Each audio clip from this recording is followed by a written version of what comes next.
Hello ವೀಕ್ಷಕರೇ, welcome to ವಿದು ರಂಗರುಚಿ creations. ಇವತ್ತಿನ ವಿಡಿಯೋದಲ್ಲಿ ಹೀರೆಕಾಯಿ ಎಣ್ಗಾಯಿ ಹೇಗೆ ಮಾಡೋದು ಅಂತೇಳಿ ತೋರಿಸ್ಕೊಡ್ತೀನಿ. ಇದನ್ನು ಈಸಿಯಾಗಿ ಸಿಂಪಲ್ ಆಗಿ ನೀವು ಮಾಡ್ಕೊಳ್ಬೋದು. ಇದನ್ನ ನೀವು ರೊಟ್ಟಿ, ಚಪಾತಿ, ದೋಸೆಗೆ ಸೈಡ್ ಡಿಶ್ ಆಗಿ ಮಾಡ್ಕೊಳ್ಬೋದು. ಒಳ್ಳೆ ಕಾಂಬಿನೇಷನ್ ಅಂತಲೇ ಹೇಳ್ಬೋದು. ಹಾಗಾದರೆ ಬನ್ನಿ ಹೇಗೆ ಮಾಡೋದು ಮತ್ತು ಅದಕ್ಕೆ ಬೇಕಾದ ಇಂಗ್ರೀಡಿಯೆಂಟ್ಸ್ ಏನು ಅಂತ ನೋಡೋಣ. ಮೊದಲಿಗೆ ನಾನು ಇಲ್ಲಿ ಹೀರೆಕಾಯಿನ ತೊಗೊಂಡಿದ್ದೀನಿ. ನೋಡಿ, ಮೇಲೆ ಇರೋದನ್ನೆಲ್ಲ ಸಿಪ್ಪೆನ ಜೀವ್ಕೊಂಡು ಸಿಪ್ಪೆ ತಕ್ಕೊಂಡು ನೋಡಿ ಇಷ್ಟು ಉದ್ದಕ್ಕೆ ಕಟ್ ಮಾಡ್ಕೊಂಡಿದ್ದೀನಿ. ನೀವು ಇಷ್ಟು ಉದ್ದ ಕಟ್ ಮಾಡಿಕೊಂಡ್ರೆ ತುಂಬಕ್ಕೆ ಚೆನ್ನಾಗಿರುತ್ತೆ. ನೋಡಿ, ಮಧ್ಯದಲ್ಲಿ ಈ ಥರ 4 ಭಾಗವಾಗಿ ಕಟ್ ಮಾಡ್ಕೊಂಡಿದ್ದೀನಿ. ನೀವು ಬದನೆಕಾಯಿ ಎಣ್ಗಾಯಿ ಮಾಡೋದಕ್ಕೆ ಕಟ್ ಮಾಡ್ಕೊಂಡು ತುಂಬ್ತಿರಲ್ವ, ಅದೇ ಥರ ಕಟ್ ಮಾಡ್ಕೊಳ್ಳಿ. ನೋಡಿ, ನಾನು ಇಲ್ಲಿ 2 ಹೀರೆಕಾಯಿ ತೊಗೊಂಡಿದ್ದೆ, ದೊಡ್ಡವು 2 ಈ ರೀತಿ ಕಟ್ ಮಾಡ್ಕೊಂಡಿದ್ದೀನಿ. ನೀವು ಇನ್ನೂ ಎಳೆವು ತೊಗೊಂಡ್ರೆ ಇನ್ನೂ ತುಂಬ ಚೆನ್ನಾಗಿರುತ್ತೆ. ಬನ್ನಿ ರುಬ್ಕೊಳ್ಳೋದಕ್ಕೆ ಏನೇನು ಬೇಕು ಅಂತೇಳಿ ನೋಡೋಣ. ರುಬ್ಕೊಳ್ಳೋದಕ್ಕೆ ನಾನು ಈ ಬೆಳ್ಳುಳ್ಳಿ, ಜೀರಿಗೆ, ಹಾಗೆ ಒಂದು ನೆಲ್ಲಿಕಾಯಿ ಗಾತ್ರದಷ್ಟು ಹುಣಸೆಹಣ್ಣು ತೊಗೊಂಡಿದ್ದೀನಿ. ಮತ್ತು ಒಣ ಕೊಬ್ಬರಿನ ತುರ್ಕೊಂಡು ತೊಗೊಂಡಿದ್ದೀನಿ. ನೋಡಿ, ನೀವು ಹಚ್ಚಿ ಕೂಡ ಹಾಕ್ಕೊಳ್ಬೋದು. ನಾನು ಇಲ್ಲಿ ತುರ್ಕೊಂಡಿದ್ದೀನಿ. ಹಾಗೆ ಒಂದು 2 ಟೇಬಲ್ ಸ್ಪೂನಷ್ಟು ಕಡಲೆಪಪ್ಪನ್ನ ಸ್ವಲ್ಪ ಬೆಚ್ಚಗೆ ಮಾಡಿ ಇಟ್ಕೊಂಡಿದ್ದೀನಿ. ಹಾಗೆ ಶೇಂಗಾ ಅಂದರೆ ಕಡಲೆ ಬೀಜನ ಹುರ್ಕೊಂಡು ಸಿಪ್ಪೆ ತೆಗೆದು ಇಟ್ಕೊಂಡಿದ್ದೀನಿ, 1 ಬೌಲ್ ಆಗೋಷ್ಟು.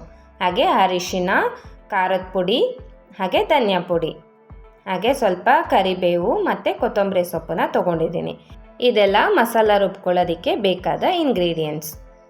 ಒಗ್ಗರಣೆ ಮಾಡ್ಕೊಳ್ಳೋದಕ್ಕೆ ನಾನು ಒಂದು ಮೀಡಿಯಮ್ ಸೈಜ್ ಈರುಳ್ಳಿನ ಚಿಕ್ಕದಾಗಿ ಕಟ್ ಮಾಡ್ಕೊಂಡಿದ್ದೀನಿ. ಹಾಗೆ ಸಾಸಿವೆ, ಜೀರಿಗೆ, ಕರಿಬೇವು, ಹಾಗೆ ರುಚಿಗೆ ತಕ್ಕಷ್ಟು ಉಪ್ಪು. ಈಗ ಬನ್ನಿ ಹೇಗೆ ಮಾಡೋದು ಅಂತೇಳಿ ನೋಡೋಣ. ಮೊದಲಿಗೆ ನಾನು ಗ್ಯಾಸ್ ಹಂಚ್ಕೊಂಡು ಒಂದು ಬಾಣಲಿನ ಇಟ್ಕೊಳ್ತಾ ಇದ್ದೀನಿ. ಬಾಣಲಿ ಕಾದ ನಂತರ ಇದಕ್ಕೆ ನಾನು 1-2 ಟೇಬಲ್ ಸ್ಪೂನ್ ಎಣ್ಣೆನ ಹಾಕ್ಕೊಳ್ತಾ ಇದ್ದೀನಿ. ಎಣ್ಣೆ ಕಾದ ನಂತರ ಇದಕ್ಕೆ ನಾವು ಹಚ್ಚಿಟ್ಕೊಂಡಿರುವ ಹೀರೆಕಾಯಿನ ಹಾಕ್ಕೊಳ್ಳೋಣ. ಹೀರೆಕಾಯಿ ಹಾಕ್ಕೊಂಡು ಇದನ್ನು ನಾವು ಚೆನ್ನಾಗಿ ಫ್ರೈ ಮಾಡ್ಕೊಳ್ಬೇಕಾಗತ್ತೆ ಎಣ್ಣೆಯಲ್ಲಿ. ನೋಡಿ, ನಾನೀಗ ಎಣ್ಣೆಯಲ್ಲಿ ಹೀರೆಕಾಯಿನ ಹಾಕ್ಕೊಂಡು ನಾನು ಚೆನ್ನಾಗಿ ಫ್ರೈ ಮಾಡ್ಕೊಳ್ತಾ ಇದ್ದೀನಿ. ಹೀರೆಕಾಯಿನ ನಾವು ಎಣ್ಣೆಯಲ್ಲೇ ಚೆನ್ನಾಗಿ ಫ್ರೈ ಮಾಡ್ಕೊಳ್ಬೇಕು. ಫ್ರೈ ಮಾಡ್ಕೊಳ್ಳೋದ್ರಿಂದ ಹೀರೆಕಾಯಿ ಮೆತ್ತಗಾಗತ್ತೆ. ಅಂದರೆ ನಾವು ಇಲ್ಲೇ ಸಾಫ್ಟಾಗಿ ಸ್ವಲ್ಪ ಬೇಯಿಸ್ಕೊಳ್ಬೇಕು. ಎಣ್ಣೆಯಲ್ಲೇ ಚೆನ್ನಾಗಿ ಫ್ರೈ ಮಾಡ್ಕೊಳ್ತಾ ಇದ್ದರೆ ಚೆನ್ನಾಗಿ ಸಾಫ್ಟ್ ಆಗುತ್ತೆ ಬೇಗ. ಒಗ್ಗರಣೆಗೆ ಹಾಕಿದ್ಮೇಲೆ ಇನ್ನೊಂದು ಸ್ವಲ್ಪ ನಾವು ಕುದಿಸ್ಕೊಳ್ಬೋದು. ನೋಡಿ, ನಾನು ಎಣ್ಣೆಯಲ್ಲೇ ಚೆನ್ನಾಗಿ ಫ್ರೈ ಮಾಡ್ಕೊಳ್ತಾ ಇದ್ದೀನಿ. ಇದರಲ್ಲೇ ನಾವು ಒಂದು 70 to 75% ಆಗೋವಷ್ಟು ಚೆನ್ನಾಗಿ ನಾವು ಇಲ್ಲೇ ಬೇಯಿಸ್ಕೊಳ್ಬೇಕು. ನೋಡಿ, ನಾನು ಈ ಥರ ನೋಡಿ ಎಷ್ಟು ಚೆನ್ನಾಗಿ ಫ್ರೈ ಮಾಡ್ಕೊಂಡಿದ್ದೀನಿ ಅಂಥೇಳಿ. ಈಗ ನಾನು ಗ್ಯಾಸ್ ಸ್ಟವ್ನ ಆಫ್ ಮಾಡ್ಕೊಂಡಿದ್ದೀನಿ. ಇದು ತಣ್ಣಗಾಗೋ ಅಷ್ಟರಲ್ಲಿ ಮಸಾಲೆನ ರುಬ್ಕೊಂಬರೋಣ ಬನ್ನಿ. ಮಸಾಲೆ ರುಬ್ಕೊಳ್ಳೋದಕ್ಕೆ ನಾನು ಒಂದು ಜಾರ್ ತೊಗೊಂಡಿದ್ದೀನಿ. ಜಾರ್ಗೆ ನಾನು ಕಡಲೆ ಬೀಜ ಹಾಗೆ ಕಡಲೆಪಪ್ಪನ್ನ ಹಾಕ್ಕೊಳ್ತಾ ಇದ್ದೀನಿ. ಹಾಗೆ ಕೊಬ್ಬರಿನ ಹಾಕ್ಕೊಂಡಿದ್ದೀನಿ. ಹಾಗೆ ಬೆಳ್ಳುಳ್ಳಿ, ಜೀರಿಗೆ, ಹುಣಸೆಹಣ್ಣನ್ನ ಹಾಕ್ಕೊಳ್ತಾ ಇದ್ದೀನಿ. ನಂತರ ಇದಕ್ಕೆ ಕರಿಬೇವು ಮತ್ತು ಕೊತ್ತಂಬರಿ ಸೊಪ್ಪನ್ನು ಹಾಕ್ಕೊಳ್ತಾ ಇದ್ದೀನಿ. ಹಾಗೆ ಚಿಟಿಕೆ ಅರಿಶಿನ ಮತ್ತು ರುಚಿಗೆ ತಕ್ಕಷ್ಟು ಖಾರ ನಿಮಗೆ ನೋಡ್ಕೊಂಡು ಹಾಕ್ಕೊಳ್ಳಿ. ನಾನಿಲ್ಲಿ 2 ಸ್ಪೂನ್ ಆಗೋಷ್ಟು ಹಾಕ್ಕೊಳ್ತಾ ಇದ್ದೀನಿ. ಹಾಗೆ 1 ಟೇಬಲ್ ಸ್ಪೂನಷ್ಟು ಧನಿಯಾ ಪುಡಿ, ಹಾಗೆ ರುಚಿಗೆ ತಕ್ಕಷ್ಟು ಉಪ್ಪನ್ನು ಹಾಕ್ಕೊಳ್ತಾ ಇದ್ದೀನಿ. ಹಾಗೆ ಇದಕ್ಕೆ ನಾನು 1 ಟೇಬಲ್ ಸ್ಪೂನ್ ಬೆಲ್ಲನ ಹಾಕ್ಕೊಳ್ತಾ ಇದ್ದೀನಿ. ನಾನು ಇಂಗ್ರೀಡಿಯೆಂಟ್ಸಲ್ಲಿ ತೋರಿಸೋದು ಮಿಸ್ ಆಗಿತ್ತು. ಹಾಗೆ 1 ಟೇಬಲ್ ಸ್ಪೂನ್ ಬೆಲ್ಲ ಹಾಕ್ಕೊಂಡು ನಾನು ನೀರನ್ನು ಹಾಕ್ಕೊಂಡು ಇದನ್ನು ರುಬ್ಕೊಂಡು ಬರ್ತೀನಿ. ಇದನ್ನು ನಾವು ಚೆನ್ನಾಗಿ ರುಬ್ಕೊಳ್ಳಿ. ತುಂಬ ನೀರು ಹಾಕ್ಕೊಂಡು ರುಬ್ಕೊಳ್ಬೇಡಿ. ನೋಡಿ, ಈ ಥರ ಇದ್ದರೆ ಈ ಕನ್ಸಿಸ್ಟೆನ್ಸಿಲಿದೆ ಚೆನ್ನಾಗಿರುತ್ತೆ ತುಂಬೋದಕ್ಕೆ. ತುಂಬ ನೀರು ಹಾಕ್ಬಿಟ್ರೆ ನೀವು ತುಂಬೋದಕ್ಕೆ ಆಗಲ್ಲ ಹೀರೆಕಾಯಿ ಒಳಗಡೆ. ನೋಡಿ, ಇದನ್ನು ನಾನು ಒಂದು ಬಟ್ಲಿಗೆ ಸರ್ವ್ ಮಾಡ್ಕೊಳ್ತಾ ಇದ್ದೀನಿ. ನೋಡಿ, ನಾನು ಒಂದು ಬಟ್ಲಿಗೆ ಸರ್ವ್ ಮಾಡ್ಕೊಂಡಿದ್ದೀನಿ. ಇವಾಗ ಇದು ತಣ್ಣಗಾಗಿದೆ ಹೀರೆಕಾಯಿ. ನೋಡ್ತಿರ್ಬೋದು ಎಷ್ಟು ಚೆನ್ನಾಗಿ ಬೆಂದಿದೆ ಆಲ್ರೆಡಿ ಅಂತ. ಒಗ್ಗರಣೆಯಲ್ಲಿ ಇನ್ನೂ ಸ್ವಲ್ಪ ಬೇಯಿಸ್ಕೊಳ್ಬೋದು. ಈಗ ಇದಕ್ಕೆ ನಾನು ಮಸಾಲೆನ ರುಬ್ಬಿಟ್ಕೊಂಡಿರೋ ಮಸಾಲೆನ ತುಂಬ್ಕೊಳ್ತೀನಿ. ನೋಡಿ, ಈ ಥರ ಕಟ್ ಮಾಡಿರ್ತೀವಲ್ಲ ಅದರೊಳಗಡೆ ತುಂಬ್ಕೊಳ್ಳಿ. ಅಂದರೆ ನೀವು ಬದನೆಕಾಯಿಗೆ ತುಂಬಿ ಮಾಡ್ತೀರಲ್ವ ಅದೇ ಥರನೇ ಸೇಮು. ನೋಡಿ, ನಾನಿವಾಗ ಹೀರೆಕಾಯಿ ಒಳಗಡೆ ತುಂಬ್ಕೊಳ್ತಾ ಇದ್ದೀನಿ. ಚೆನ್ನಾಗಿ ಫುಲ್ಲಾಗಿ ತುಂಬ್ಕೊಳ್ಳಿ, ಚೆನ್ನಾಗಿರತ್ತೆ. ನೋಡಿ, ಈ ರೀತಿಯಾಗಿ ತುಂಬ್ಕೊಳ್ಳೋದು. ನೋಡಿ, ಈಗ ನಾನು ಇನ್ನೊಂದು ತುಂಬ್ಕೊಳ್ತೀನಿ ಇದೇ ರೀತಿ. ನೋಡಿ ಎಷ್ಟು ಚೆನ್ನಾಗಿ ನಾನು ತುಂಬ್ಕೊಂಡಿದ್ದೀನಿ ಅಂಥೇಳಿ. ಫುಲ್ಲಾಗಿ ತುಂಬ್ಕೊಳ್ಳಿ, ಚೆನ್ನಾಗಿರತ್ತೆ. ಇದೇ ರೀತಿ ನಾನು ಎಲ್ಲ ಹೀರೆಕಾಯಿ ಒಳಗಡೆನೂ ನಾನು ತುಂಬ್ಕೊಳ್ತೀನಿ. ಬದನೆಕಾಯಿ ಎಣ್ಗಾಯಿ ರೆಸಿಪಿ ಕೂಡ ನಮ್ಮ ಚಾನಲಲ್ಲಿ ಆಲ್ರೆಡಿ ಅಪ್ಲೋಡ್ ಆಗಿದೆ. ಇದು ನೋಡಿಲ್ಲ ಅಂದರೆ ಹೋಗಿ ನೋಡಿ. ಅದು ಕೂಡ ತುಂಬ ಚೆನ್ನಾಗಿರತ್ತೆ. ರೊಟ್ಟಿ ಜೊತೆಗೆ ಒಳ್ಳೆ ಕಾಂಬಿನೇಷನ್ನು. ನೋಡಿ, ನಾನೀಗ ಎಲ್ಲ ತುಂಬ್ಕೊಂಡಿದ್ದೀನಿ. ಈಗ ಲಾಸ್ಟ್ ಒಂದು ತುಂಬ್ಕೊಳ್ತಾ ಇದ್ದೀನಿ. ಈಗ ಇದನ್ನೆಲ್ಲ ತುಂಬಿಕೊಂಡು ನಾವು ಒಗ್ಗರಣೆನ ಮಾಡ್ಕೊಳ್ಬೇಕಾಗತ್ತೆ. ಮಿಕ್ಕಿರೋ ಮಸಾಲೆಗೆ ನಾವು ನೀರು ಸೇರಿಸ್ಬಿಟ್ಟು ಕುದಿಯೋಕ್ಕೆ ಹಾಕ್ಕೊಳ್ಬೋದು.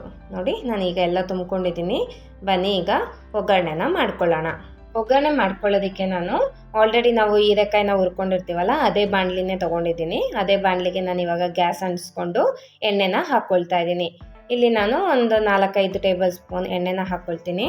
ಎಣ್ಗಾಯಿಗೆ ನೀವು ಸ್ವಲ್ಪ ಎಣ್ಣೆ ಜಾಸ್ತಿನೇ ಹಾಕ್ಕೊಳ್ಳಿ, ಚೆನ್ನಾಗಿರುತ್ತೆ. ಎಣ್ಣೆ ಕಾದ ನಂತರ ಇದಕ್ಕೆ ನಾನು ಸಾಸಿವೆ ಜೀರಿಗೆನ ಹಾಕ್ಕೊಳ್ತಾ ಇದ್ದೀನಿ. ಹಾಗೆ ಕರಿಬೇವು ಮತ್ತು ಚಿಕ್ಕದಾಗಿ ಹಚ್ಚಿಟ್ಕೊಂಡಿರುವ ಈರುಳ್ಳಿನ ಹಾಕ್ಕೊಳ್ತಾ ಇದ್ದೀನಿ. ನಾನಿಲ್ಲಿ ದೊಡ್ಡದು ಮೀಡಿಯಮ್ ಸೈಜ್ ಈರುಳ್ಳಿನ ತೊಗೊಂಡಿದ್ದೀನಿ. ಚಿಕ್ಕವು ಇದ್ದರೆ 2 ಹಾಕ್ಕೊಳ್ಳಿ. ನೋಡಿ ಈಗ ಈರುಳ್ಳಿ ಹಾಕ್ಕೊಂಡು ಚೆನ್ನಾಗಿ ನಾನು ಫ್ರೈ ಮಾಡ್ಕೊಳ್ತಾ ಇದ್ದೀನಿ. ಈರುಳ್ಳಿ ಎಲ್ಲ ಸಾಫ್ಟಾಗಿ ಸ್ವಲ್ಪ ಕೆಂಪಗಾಗೋವರೆಗೂ ಚೆನ್ನಾಗಿ ಹುರ್ಕೊಳ್ಳಿ. ಹೀರೆಕಾಯಿಯಲ್ಲಿ ನೀವು ಪಲ್ಯ ಎಲ್ಲ ಮಾಡ್ತಿರ್ತೀರ, ತುಂಬ ಟೇಸ್ಟಿಯಾಗಿರುತ್ತೆ. ಈ ರೀತಿ ಒಮ್ಮೆ ಟ್ರೈ ಮಾಡಿ ನೋಡಿ, ತುಂಬ ಚೆನ್ನಾಗಿರುತ್ತೆ.